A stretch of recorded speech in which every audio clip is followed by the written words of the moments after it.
ఒకటో తారీఖు జూలై నెల రాత్రి సుమారు 7:30-8 గంటల సమయంలో ఈ అనిశెట్టిపల్లి పీతిరిగుట్టల దగ్గర ఒక దారి దోపిడీ జరిగింది. ఆ దారి దోపిడీలో బాధితుడు వచ్చి వాసాల తిరుపతి, ఇతని టేకులపల్లి విలేజ్. ఇతను కొత్తగూడెం తిరిగి వెళ్ళి షుగర్ ట్యాబ్లెట్ తీసుకుని వస్తుంటే అతని మీద కారం జల్లి, కళ్ళలో కారం జల్లి అతన్ని కొట్టి అతని దగ్గర నుంచి ఒక 3 తులాల చైన్, మెడలో ఉన్నటువంటి 3 తులాల చైను, మరి చేతికున్నటువంటి 8 గ్రాముల బంగారు కుంగరం, ఒక సెల్ ఫోను, 15,000 రూపాయలు క్యాష్ తీసుకొని పోయారు. కొట్టి దారి దోపిడీ చేశారని ఒక దరఖాస్తు వచ్చింది. దాని మీద ఒక గ్రేవ్ కేసు రిజిస్టర్ చేయబడింది. ఆ కేసు రిజిస్టర్ అయిన తర్వాత ఆ కేసులో ఛేదించడం గురించి మన సిసిఎస్ టీమ్ ఇన్స్పెక్టర్ అయినటువంటి సత్యనారాయణ గారు, ఎస్ఐ ప్రవీణ్ గారు, మరియు ఎస్ఐ సుమన్ గారు, ఎస్ఐ రామారావు టెక్నాలజీని ఉపయోగించి కేసును ఎట్లా ఛేదించాలనే దాని మీద చాలా విస్తృతమైనటువంటి దర్యాప్తు చేసినారు. దానిలో భాగంగా ఈరోజు ఉదయం 10 గంటల ప్రాంతంలో ఎస్ఐ రమణారెడ్డి గారు తన సిబ్బందితో వెహికల్ చెకింగ్ చేస్తుంటే ఒక సాయిశ్రీ బేబీ అని చెప్పేసి గట్టుమళ్ళ అమ్మాయి, నాగేంద్రబాబు అలియాస్ మల్లన్న, ఇద్దరు కలిసి గట్టుమల్ల నుంచి మోటార్ సైకిల్ వేసుకుని వస్తున్నారు. వాళ్ళని చెక్ చేస్తే వాళ్ళ దగ్గర ఒక మోటార్ సైకిల్, ఒక సెల్ ఫోను, ఒక 3 తులాల బంగారం గొలుసు దొరుకుతుంది. ఇది ఎక్కడైనా అడిగితే ఈ సాయిశ్రీ అలియాస్ బేబీ అనే ఆమెకి వాసం తిరుపతి అనే వ్యక్తి కొన్ని రోజుల క్రితం పరిచయం, తిరుపతిలో పరిచయం వీళ్ళకి.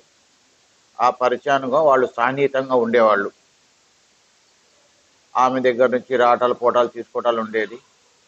ఈమెకి డబ్బులు ఎప్పుడైనా సందర్భం ఉన్నప్పుడు అతను ఇవ్వకపోయేది. ఏదో సందర్భంలో అతని దగ్గర బంగారు ఉంగరాలు, మెళ్ళో చైన్లు ఉండటం చూసి ఈమె ఏం చేసిందంటే ఏదో విధంగా ఇతన్ని ట్రాప్ చేసి ఇతని నుంచి లాక్కోవాలని చెప్పేసి ఈమెకి దగ్గరైనటువంటి వ్యక్తులు చోడిపోగు నాగేంద్రబాబు, భూపతి అరవింద్, షేక్ ఇర్ఫాను, నక్కిడపు దుర్గాప్రసాద్, దామోదర్ అని వాళ్ళతో ప్లాన్ వేస్తారు.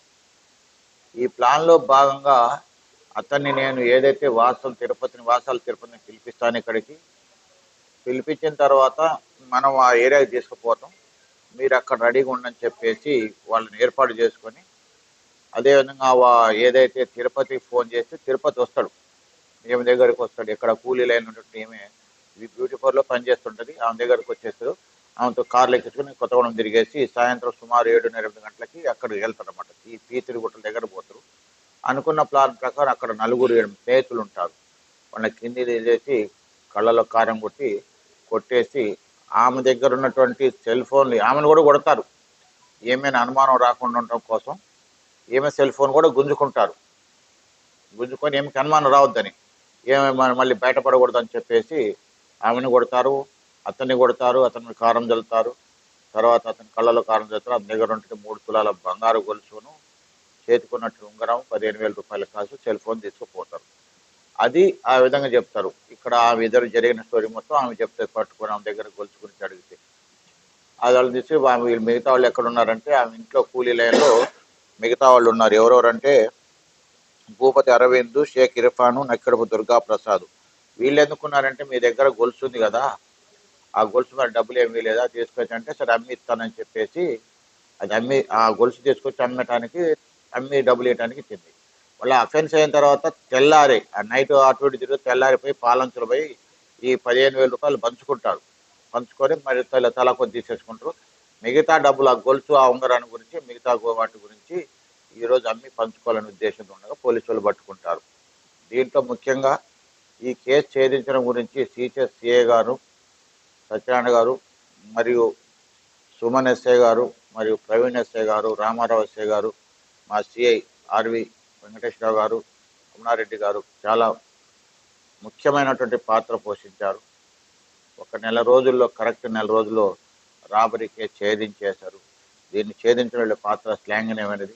ఎస్పీ గారు వీరిని ప్రత్యేకంగా అభినందనలు తెలిపారు.